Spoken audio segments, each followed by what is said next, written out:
to the Weed Out, where we weed out the bullshit and talk about the nonsense in our backyard. As always, I'm Spencer Fox Peterson with my co-host. Hi, everyone. I'm Joanna May Booty. To this week, we have our good friend Owen Broadhurst, Holyoke native, neighbor of mine, rather not a native, neighbor of mine, who's a organizer. He's the executive of the Western Mass Local Workers Party, and a very knowledgeable person when it comes to the history of Holyoke politics and Western Massachusetts politics in general. He's been around the block a long time. We're very happy to have Owen on. We're going to discuss some specific stuff that's going on in Holyoke, but you can all imagine it's going to be related to policing and public safety, and also um, the underserved. So, Joanna, how are you today? Before we get into anything, I'm doing all right. There's a lot of heavy things going on right now in the world.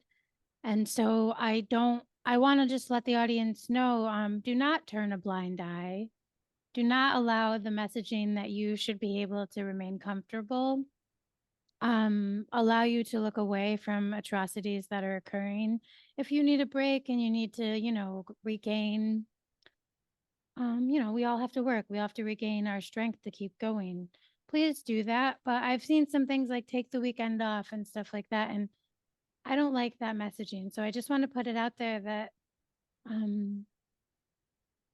I really want people to be focused on actions that can pull them forward. And I've seen that throughout the Western Mass community. So thank you to all of the organizers standing out, and all of the protesters, and all of the people who can't do those things but are calling their representatives and still getting through the day somehow.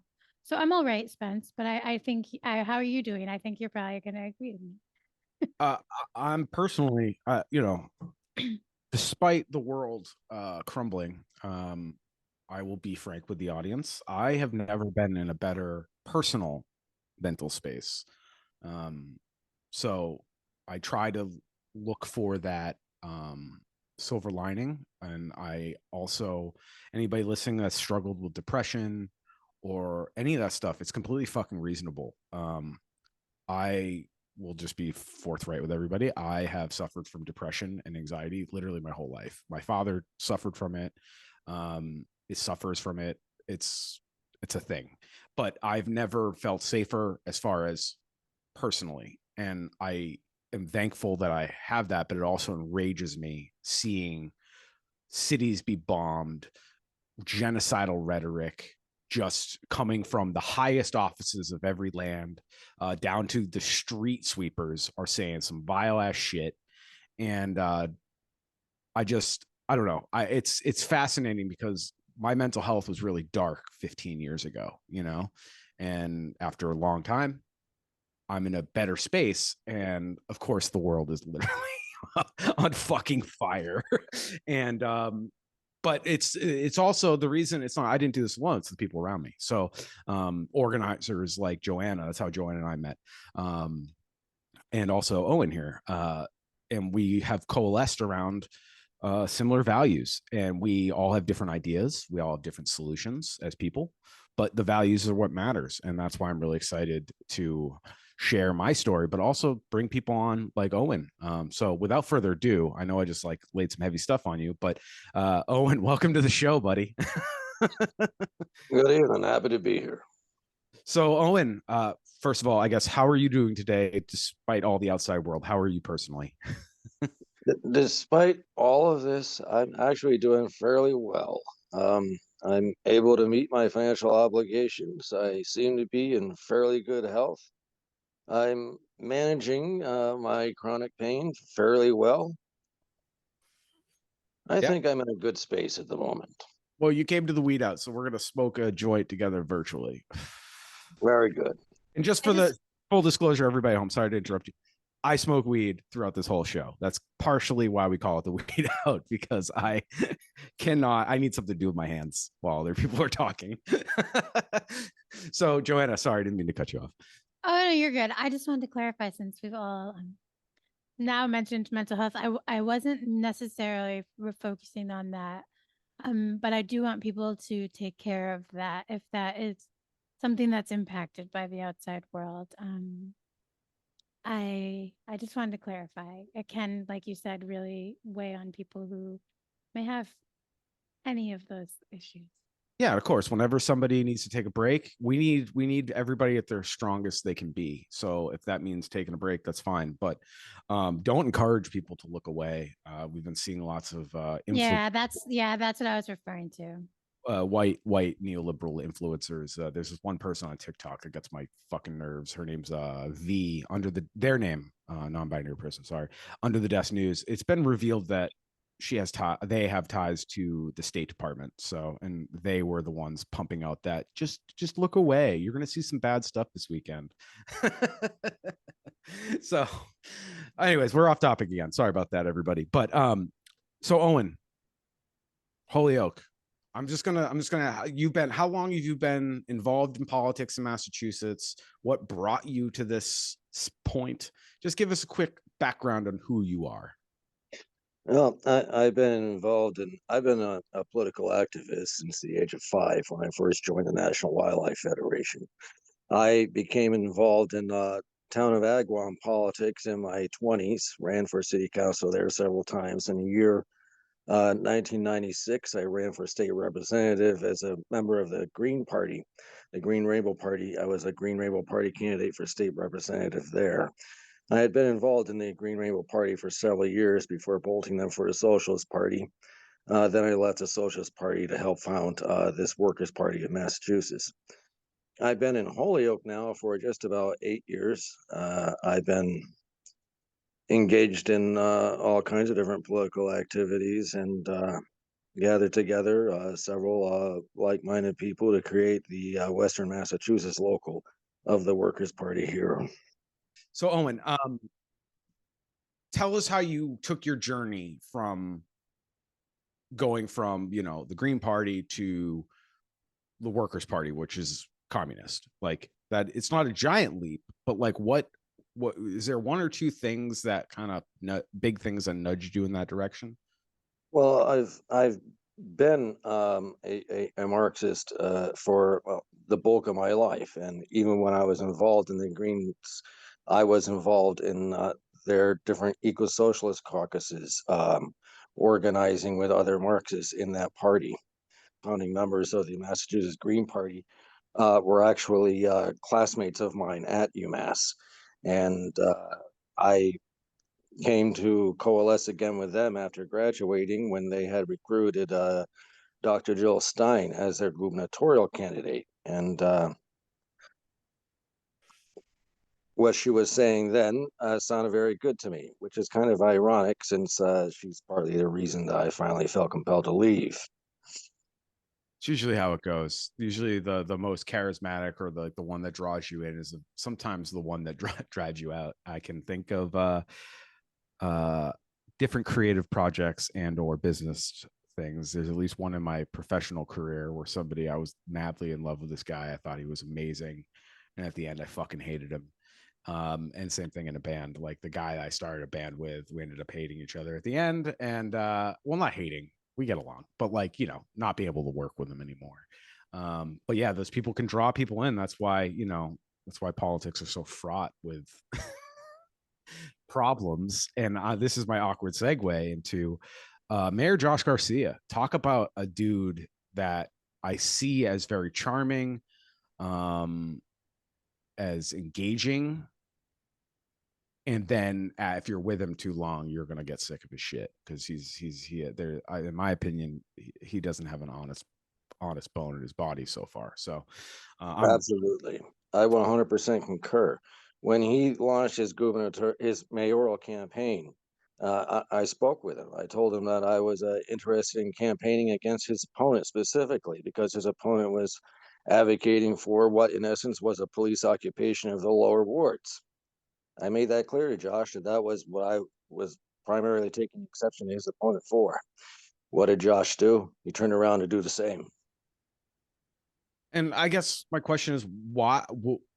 Let's even play like nice about it. Let's assume he does have good intentions, and he did mean that, which I don't think he did. I think he was just trying to get elected. He jumped in the race late. It was a whole thing. But let's like, what happens to them once they get in the machinations of this system that they cannot? Like, I think about some for counselors right now on the council advocating for boots on the ground, literally using the word boots on the ground. Like, and they were borderline abolitionist type folk, like, what happens once you're in there? I don't know. I think to some degrees, these folks, upon getting elected to the city council, get to know one another. They befriend one another. They hang out with one another, and they become informed by each other rather than people on the ground and people in the streets. I also wonder that when, and we have in common that we both lost one of our tries at like accounts. I know you ran for council in Amherst and lost by 1 vote, and I lost by 1 vote up here in Montague. And I do wonder if I had gained, like that seat, if I would have had to have changed, because you do want to try to stay in your position and like make the community happy and like do, but I also have values that I think, so I when I try to answer this, I try to think of what I would do. And I think I'd end up being a one-term person because I think I'd stick to my guns and people would be mad. Not to Yeah, say stick to my guns, but I just think like my values often um would potentially, I think maybe the people in Holyoke that, like you said, like you spend time with each other, you want to be friends with each other. But I think that may cloud your overall vision. Like Spencer's mentioning, I think even Jose Maldonado I'm so sorry, always forget his full last name, but I know the city councilor that's running for councilor at large in Holyoke has been an outward abolitionist, and I've heard that he's in support even of these sweeps. So I too have been wondering and reflecting on if I were put in that position of power, and I did have something happen where, a life was potentially lost due to an upsetting, violent incident, would I change my values? And I think it's a hard question to answer, but I think you're right, Owen. It's hard once you then are like with these people and it's a lot of work too. And do you have any, Owen, do you have any follow-up, like, kind of thoughts on the direction of politics in Holyoke? Um, my council's been pretty sparsely attended by other members of the community recently, in the last like 4 or 5 meetings.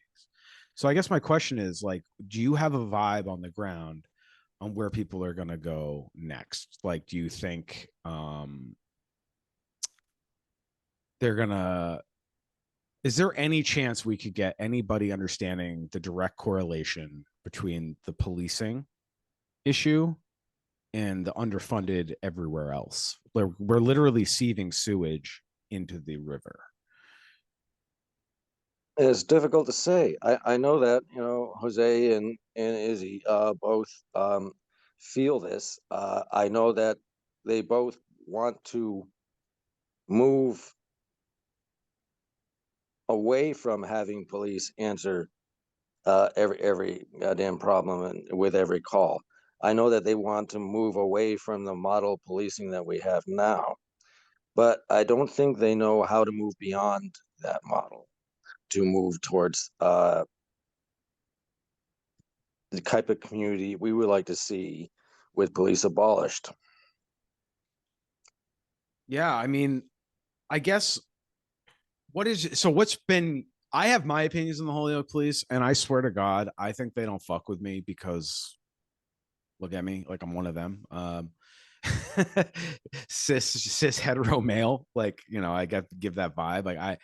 But like, you've told me your personal interactions with the police. And again, you've been here 8 years.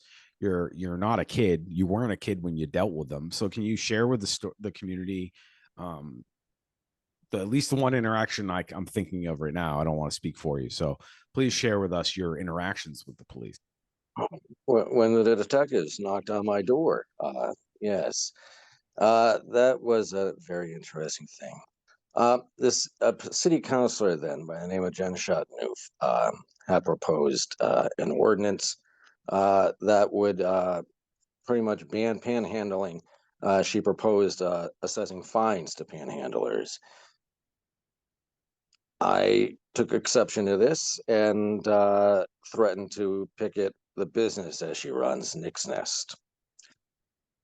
As a result of this, I was accused of arson. I was accused of plotting arson together with another late activist blogger, my dearly departed friend, Jim Bickford. We were accused of plotting arson, and I had cops knocking on my door, trying to talk to me. I had to pay $5 to see the false police report that was filed against me.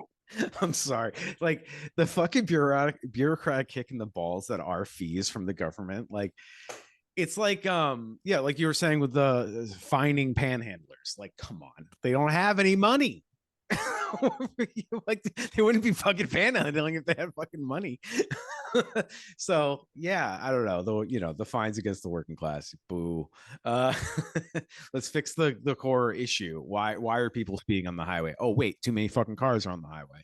You know, that's you know, that's my point of view there. Now it's this recent sweep, supposedly to combat violent crime. What are they doing? They're accosting pedestrians. They're ticketing people in their motor vehicles, assessing more fines and fees on working people. Yeah, I wondered if you could elaborate on that for the audience. Owen, like what has been going on recently in Holyoke and why regarding the Let's make sweep? sure we address a couple weeks ago. There was a shooting on a bus, and innocent bystanders were hurt and killed, including an unborn child. And yeah, that's fucked up. But you know, I see that problem personally, and I go, well, what's the domino effect that led to this point? Oh, these people likely grew up with lack of resources, and then ultimately they don't have anything to give a fuck about or value life about, so guns get fired. And if you legitimize business, then they can go to court and fight like white men. You know, like that's the thing that drives me nuts. We have a court system. If we legalize what the gangs are doing, they can go fucking deal with it at court and not fight with each other with guns. That's what the white guys get to do, the white businessmen. So this tragedy happens, and the whole community is very upset. Facebook was a wild place. So that's the backstop.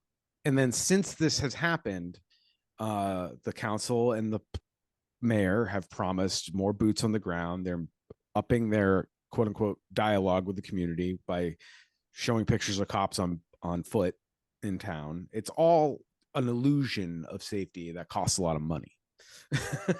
So Owen, you definitely told us the story in the before recording. Tell the audience the stories you've been hearing from the ground about since this tragic murder of somebody on a bus. Well, the police operated this Operation Safe Streets campaign. They called in DEA, they called in FBI, they called in state police, and they launched this wild campaign of accosting people on the street, people on the bridge to Chicopee, people crossing the bridge into Chicopee trying to buy cat food, getting arrested for not having identification.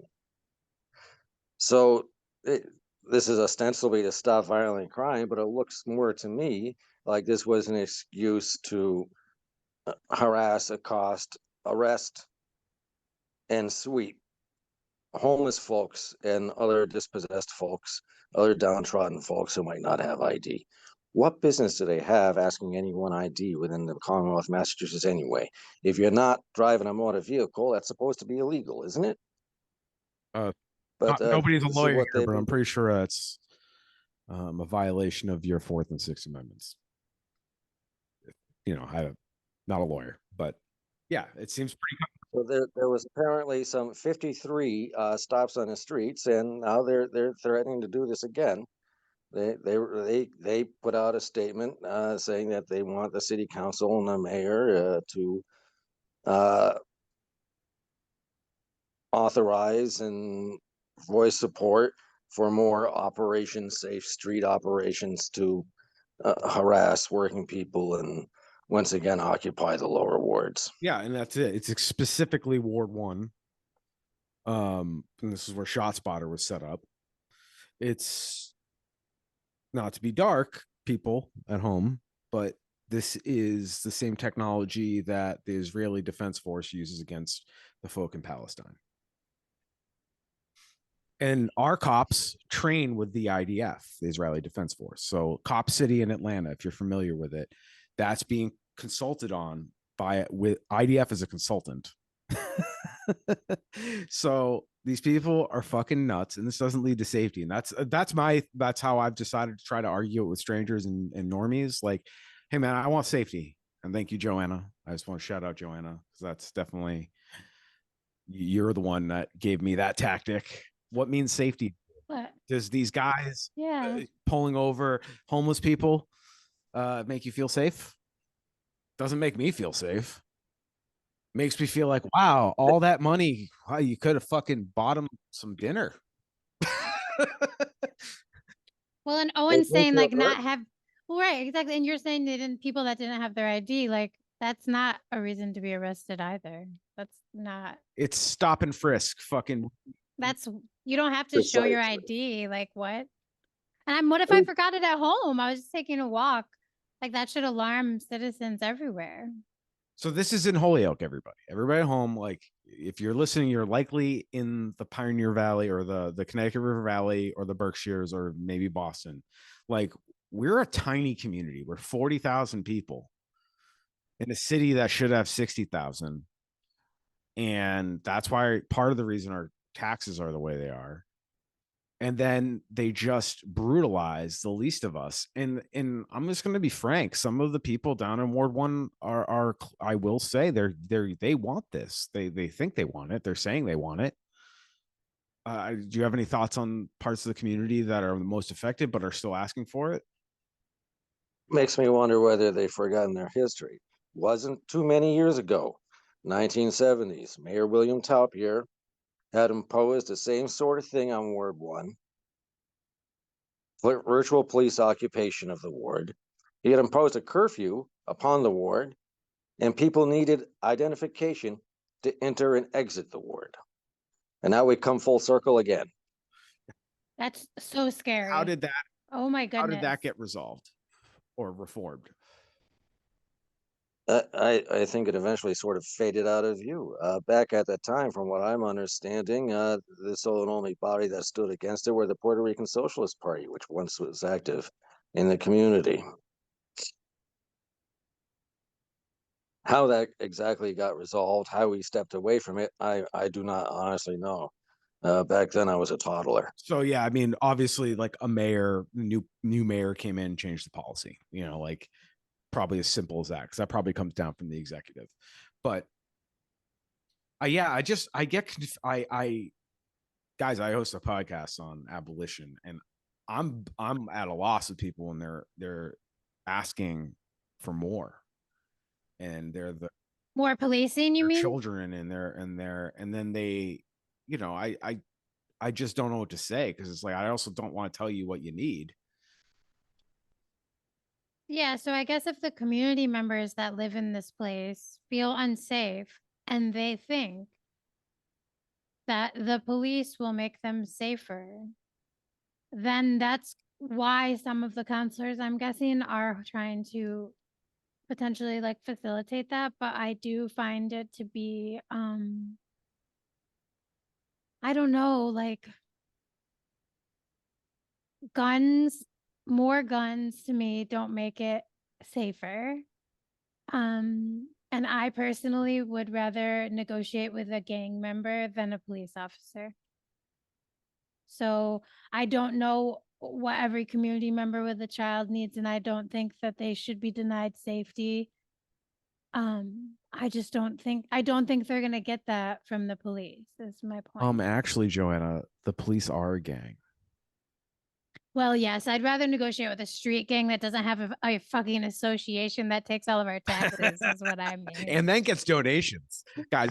I'd rather street talk than talk to those bureaucratic assholes. Yeah, they're the most corrupt. Dirtiest money in all of the world has to be police benevolent associations. Talk about a racket, because I guarantee you, inside of that, whoever's running the actual money side of it is also scamming. Oh, So it's like, there's a documentary now called The Documentary on Netflix. People need to watch it. I've talked about it. I'll link to it.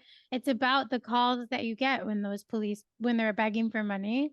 It's a grift on grift on grift. Like no one tell your grandmas close the phone. Close the phone. oh, and have you seen the up on the way to East Hampton, Mount Tom Road, the guy that has your best protection is state troopers like billboard in his front yard?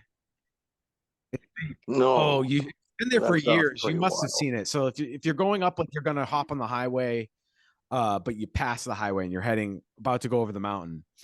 Right before you cross into East Hampton, this guy, and he like writes books too. He's got like a weird website ad outside of those. Yeah. I'll have to take a picture. Now, sorry for everybody at home. I'm gonna have to take a picture and put it online. But yeah, he has this like literally.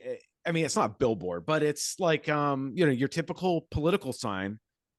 It's like no, but it's like the one they put at Rotaries that's got like sticks, So it's like 6 feet wide. Okay, yeah, we have a lot of people up here that get the extra big one. And yeah, so it says state troopers are your best protection. And it's just like, oh goodness. What? Yeah, weird.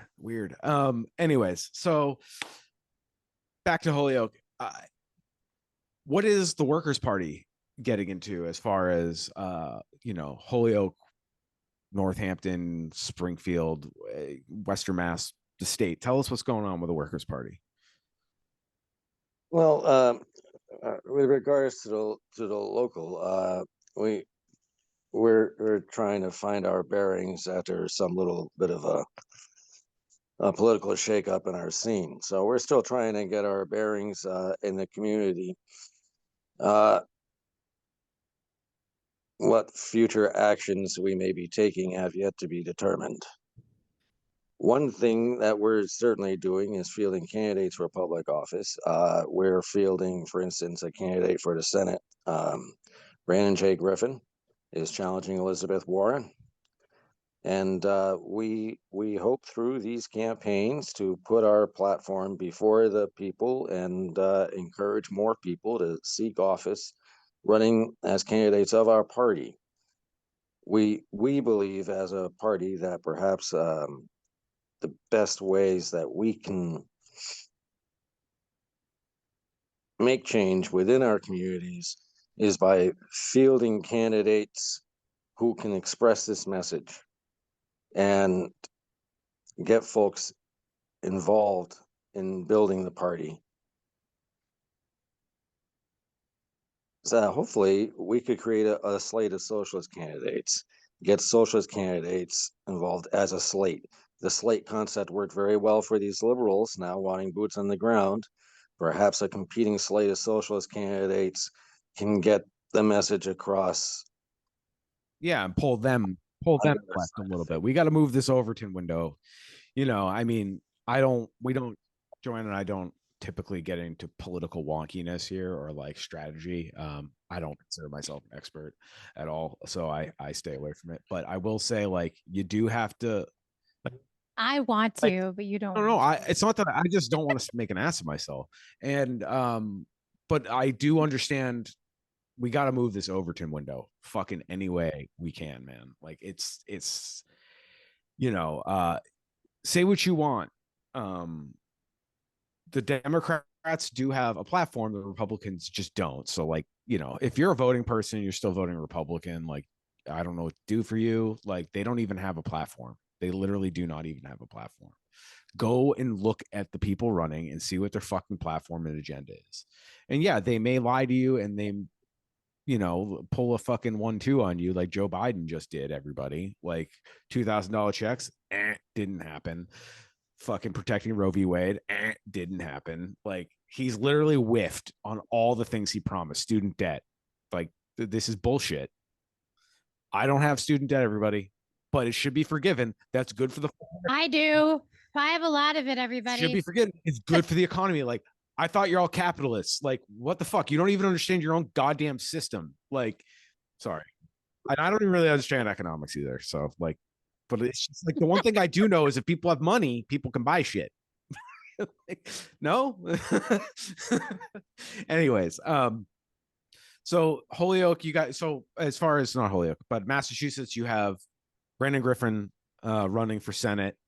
And where can the audience find the platform? Like I just mentioned, the agenda of the platform.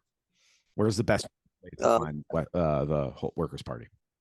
If you were to, for instance, just Google Workers' Party of Massachusetts, you would bring you right to the website. Awesome. Let me see if I can find the URL. And Owen, I just wanted to ask, what are the Workers' Party Western Mass chapter potentially doing if anyone wanted to get involved in just, kind of standing up to this the police sweeps that are happening? Like what actionable are you guys doing anything that people can maybe get involved with? Well, at the moment, we've been speaking with city councilors. We've been speaking with the mayor. We've been speaking our mind, and we've been posing counter demonstrations where we've seen people rallying for this greater police presence. We're not a very large entity here yet, but we're hoping folks will hear that out. Here's the website: workerspartyma.nationbuilder.com. Awesome. And we'll share that in the notes too. Absolutely. And anybody that wants to organize, with the weedout, the Workers' Party, it's all about coalition building. It's all about networking. So please reach out to, you just got to know the players there. We don't have to listen to these fucking Republicans and Democrats. I mean, the Democrats have an agenda, but like in hidden ink, it says, P.S. We're not doing any of this. Like, and the things they promise to do is like, we're going to make sure the police get more training. And we all know that's not the fucking problem at this point. So organize with your neighbors. Right. Yes, this is why we're not an anarchist show. Like, I'm never going to say like, you can't engage with the system, man. Like you gotta poke and prod where you can. And, voting is a tool. I suggest you use it, but if you don't want to, do something else. Organize a food drive, or there's other things everybody can do. So it's not all about electoralism. It is about forming coalitions and networks of, even if it's just literally checking on your neighbor, your neighbor that lives alone. It's as simple as that. That's community, and that's how we talk, and we see everybody as humans, and we unisolate ourselves. How do you feel about that? Mutual aid networks are definitely community building efforts. And like, you'll see your neighbor and not just some guy that you pass on the way home from your shitty job. And you'll be like, oh, it's Joe or Jimmy or whoever. And you fucking give him a wave. You talk to him. Oh shit, your dryer died. Well, you can bring your shit over to my house, like that's how we do it. Not everybody on the street needs to own a lawnmower. I'm just going to say it. It fucking drives me nuts. Everybody mows their lawn. I was just sharing your theory with someone like the other day off. I just have to let everyone know it's a good plan, but it's a good plan. We all chip in. Like the guy that's like likes machines. There's always somebody that likes machines and maintaining them. They can be the one. Yeah, maybe like, I don't know. You can figure it out. It can be figured out. We don't need to go through all these legitimate systems, but getting involved in the system is also a way to rebel. I don't know. Well, yeah, and I want to just always say, I've said in the past, we talked about like federal level, like Republican versus Democrat crap. How I'm sorry, everyone. I don't feel they're much different other than a few very small things. The lesser evil thing is really difficult for me, but on the local level, you really can, your vote really matters so much, and so much. And you really can see, you can have this opportunity, like Owen just said, we're speaking our mind. We're calling the counselors, we're calling the mayor. That's important. Your community members need to be speaking out and saying those things. And we don't get to call Biden and say how we feel, really. I mean, you maybe get to talk to a staff member, So I really just urge people, when you feel like at a loss, you can't do anything, like we're saying, this community networking and getting to know people in these different ways, either through the Western Mass Workers Party, through organizing just in general around similar values.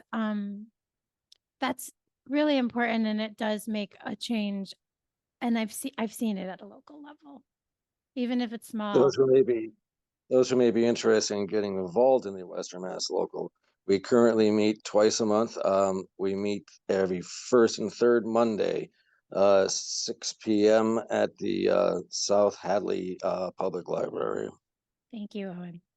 And as always, if you didn't catch all that, you're driving, whatever, go to our website, www.theweedout.com.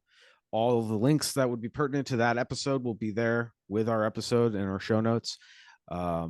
Please, everybody, feel free to reach out to us, theweedout@gmail.com, or you can go to one of our social media profiles. That's where most people interact with us. And you can always DM us. You can go to our link tree, find all relevant links, any place you need to. I just updated the link tree. So I know all the links work, let me know if nothing does. We're pretty responsive. So again, everybody, thank you to the audience. Great appreciation for everybody that's participated and reached out. We have some great things coming up in the next season, I guess we'll call it. I don't know. It's fall now, so I guess Joanna and I are going to talk about Christian leaves every episode as opposed to it's rainy today. Because that's all, we're old people. And it's spooky season too. Sure. And I'm spooky. Well, my head's a haunted house, so right, mine too. Spooky season year round. Those guys, I see nothing but ghouls everywhere. And you know what? They're all around. And you know what? Segue, ghoulery and tomfoolery. So, Owen, if you're not familiar, we do a segment at the end of our episodes 90% of the time where we pull up an article, try to make it as local as possible. But if it's absurd enough, we'll go national or worldwide. But tend to try to stick with the local affiliates, whether it's WWLP, Mass Live. That's usually where our tomfoolery comes from, because it's. And then ghoulery usually comes from more serious people like Equality Alec on Twitter, or today we're featuring Dusty Christensen at the Shoestring. So Northampton, been in the news a lot. We've talked about Northampton a lot on the Weed Out, specifically them getting Israeli Defense Force technology dash cams and body cams that go into a cloud system that can be subpoenaed by ICE, virtually, in my opinion, making Northampton not a sanctuary city. They created a dragnet. They're using the same tech that Israelis are using on the Palestinians. And then there was Marisol out of Holyoke, who was brutally beaten for miscommunication at best, at worst. And while she was fucking working, 60-year-old person working at late at night, and this goon pulls her out of her car and beats the shit out of her, and then another guy shows up and assaults her with one of his service weapons. Like, it's disgusting. So Northampton's back in the news, I guess, is where I'm going with this. So Dusty Christensen, the Shoestring, quote, "We're gonna cheat," end quote. Northampton police accused of open admission of malfeasance. So I'm going to pull this up on the screen so everybody at home can see. Okay. Can you all see that on your end? Yes. Okay, Yeah. so Shoestring, we'll link this in our episode notes, everybody. In July, a judge slammed a Northampton police officer's conduct in an OUI case as an anathema to the fair and impartial administration of the law. The department is now investigating the officer. They're going to investigate themselves. Anyways. I thought they already cleared themselves. Probably. It was nearly 5 a.m. on a chilly January morning when two Northampton police officers pulled over a driver for a busted taillight and then arrested him in a drunk driving charge. In their arrest report, the officers alleged that the car smelled like alcohol, that the driver had glassy eyes, slurred his words, and fumbled his belongings before failing field sobriety tests. When Northampton District Court Judge Mary Beth Ogulewicz, excuse me if I'm saying that wrong, Judge, watched dashcam video of the incident, she found that the evidence told a different story. The driver's speech wasn't slurred, his eyes weren't glassy, and the rookie officer who made the stop told his training officer back in the cruiser that the driver didn't have any smell. So basically, she went on to say, if it's an OUI, we're going to cheat. That's what the officer said. And that's what the judge is confirming she heard on the tape. I need to get out by 8:30 was also heard on the tape and confirmed by the judge. So, you know, this is the rare case where the cameras actually work against the cops. This is like my Guler and tomfoolery case. It's an ongoing investigation, yada, yada, yada. We'll share the link to the article. It's pretty long. Shout out to Dusty Christensen. Of course, these cops are all have funny titles, the whole thing. I suggest reading it, everybody.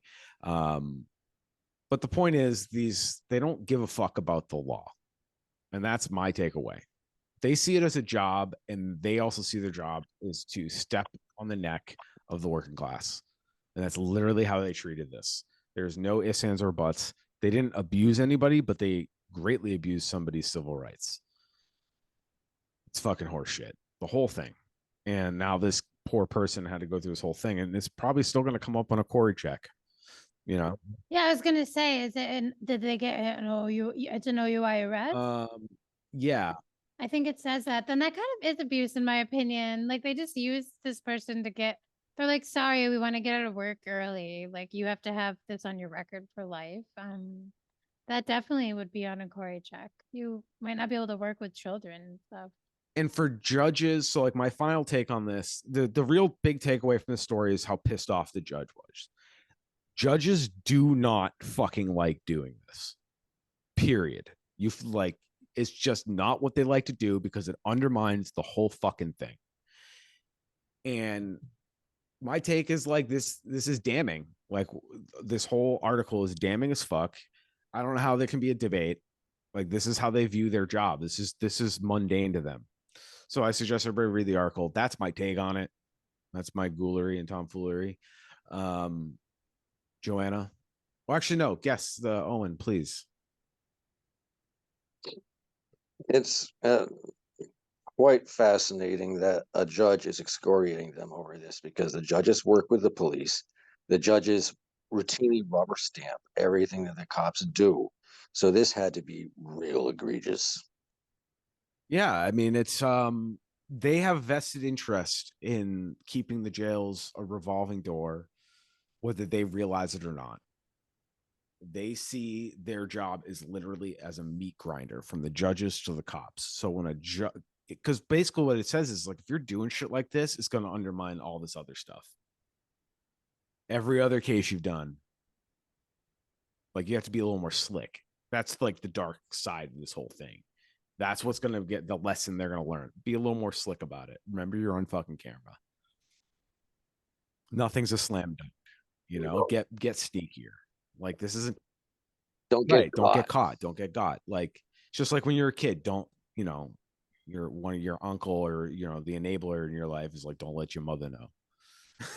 You know, it's not the right lesson.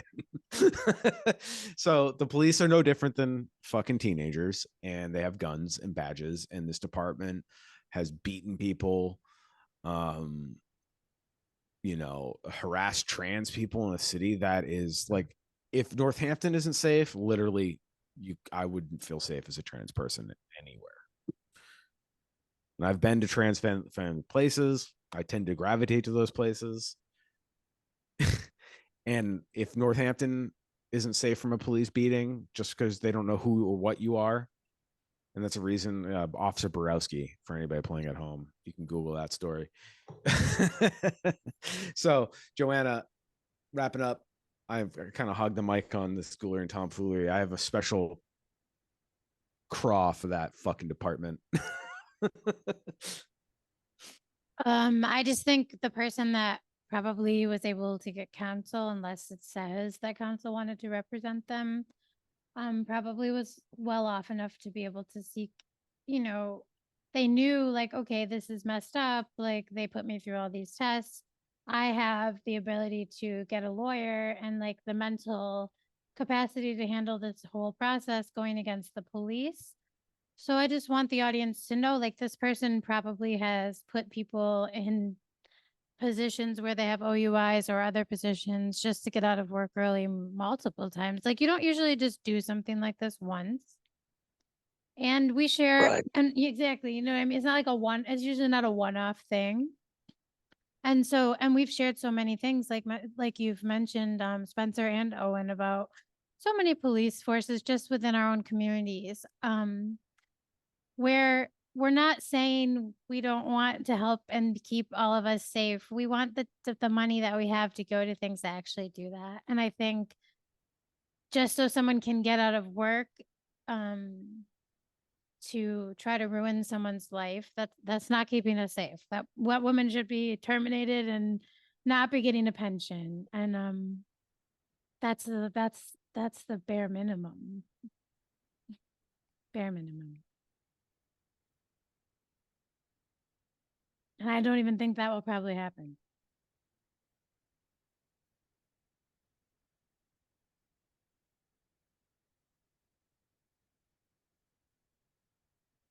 I can't hear you, Spence.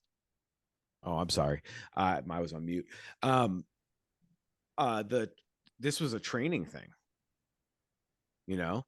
Yeah. So she's training people to be like the worst. Right. So yeah, the judge admonishing them, and the reason, don't get altruistic, everybody at home. They're doing this to fucking protect their system. Well, exactly. They have to make, when there's that much evidence, they have to do something. Or it's like, what, like, that's why the person who has the privilege and the money to be able to do this, thank you to them. But it is important to show, like, most people probably wouldn't be able to fight this. They're trying to avoid when this guy goes off the handle down the line, and they don't want to have their, like, we've caught this guy doing stupid shit. Like when you do it that egregiously. But this is the same deal. Like George Floyd was murdered by Derek Chauvin, who was training people that fucking day. Well, and this was a female cop in Northampton too, right? Not that I like to play identity politics with that, but people love to say like, "Oh, well, let women bring women in, that'll help." I think this was a woman. So it was Heather Long, officer. Yeah, it doesn't matter who they are. It doesn't matter. I know who she is. I know all the cops in Northampton. I know that, like, I don't know their names, but I know a lot of them. Been enough stories, and there's only so many of them. Let's be real. Well, that's what I was gonna say. It's only so many, and I've been bowled over by a couple of them that I still see on the force, and some of these dudes pulled me over 15 years ago. And there's only so many cops in Northampton. Holyoke's a different story, but and Holyoke, by the way, fucking pulling people out of retirement to go crack homeless people's heads. Like, cool, just what we need. Like dudes that are out of training, So it's like you can't even argue that, oh, they're well well, I guess that is the argument. Well, we hadn't trained them in a while, so that's why they beat people up. I'm sure that several of these officers were forced into retirement as a result of complaints against them. And one very interesting fact about the Holyoke Police Department is that pretty much no complaint that gets filed against them actually gets acted on. Well, Captain Reyes was involved in internal affairs or internal investigations, which would have been, I presume, the one reading the complaints. At least at some point they would have known of the complaints. And yeah, you got, and what was it, Dusty? I think it was Dusty Christensen. I don't remember where he published it, but I think he found out there was like 100 in like the last 6 years that were all found unresponded to, or I didn't get to it, and it timed out. And that was basically all of them. It's like, yeah, of course people are going to stop complaining because they know the complaints go nowhere. It goes to the track. And the guy you complained to is accused of like sexual harassment and so many other things. It's like sexual assault. That's good. That's good. Pressing his body against this person, that's sexual assault. Putting his lips on him on this. sexual assault of his own Yeah, officer. Yeah, on a female officer. he was Yeah. the one in charge, you know, at least at some point in the last 5 years since this abuse was happening to the subordinate officer.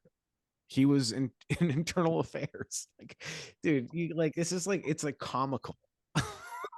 Well, it's like it's almost like you feel like you're making it up. And when people think that I'm extreme, it's like, oh my God, in your own job, if you found out this was happening, wouldn't you want those people at least like fired?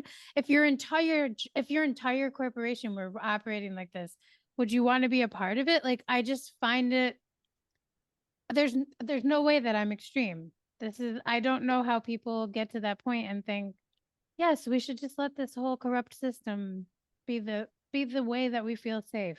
It's wild to me. It always will be now. Once I've seen it, I can't unsee it, everybody. And please join me here. Please join me here. Yes, please. But everybody, that said, this is about networking. This is about coalition building. Oh, absolutely. That's how you get If here. you haven't heard of the Workers' Party, or any, now you have. you have. Well, you've heard of it because if you listened to us before, Yes. he's an Eastern Mouse. But this is the guy to get in contact with about organizing locally in the Pioneer. I keep doing that, Connecticut River Valley, or the Berkshires. Berkshire's a little far away, but definitely Connecticut River Valley. Organize with people like the Workers' Party, and you can always find them on all the social medias. If you just type in Workers' Party of Mass, they come up, and we will link them in our show notes. But please get organized, talk to your neighbors. It's not just about voting, it's about all of it. It's about gossiping about this shit. It's about sharing the stories. Like we wouldn't, if we didn't know Owen, we wouldn't know other parties who witnessed this stuff where we don't want to share their names because we don't want them to be harassed, but like we know of these people firsthand because we know Owen, who were harassed by the police last week. Like community building, right? So thank you, Owen, for keeping up the good fight and speaking your mind. Thank you for Of hosting course, me. and Of course. And for all your years of organizing, thank you for the values you uphold. It's so important. because it is about values at the end of the day, and we can have the better world. I don't know how to be corny about it, but we definitely don't have to have the Ghoulery and tomfoolery of Northampton PD, like fucking juking the stats. And I mean, at least they weren't beating somebody this time, but they were just financially starving them by putting them through the fucking court system. Either way, it's a kick in the nuts for the poor civilian that, our comrade, our fucking neighbor. This could be your neighbor. So we can imagine a better world. Get in contact with people that are organizing. It could be political. It could be mutual aid, like we talked about. Whatever you need to do, we the weed out. You reach out to us. We will do our networking thing with you. And appreciate everybody listening. Owen, thank you very much for coming on. Again, everybody, www.theweedout.com. Find all the stuff there. Joanna, do you have any final thoughts before we sign off? Hey, just take care, everyone. Peace.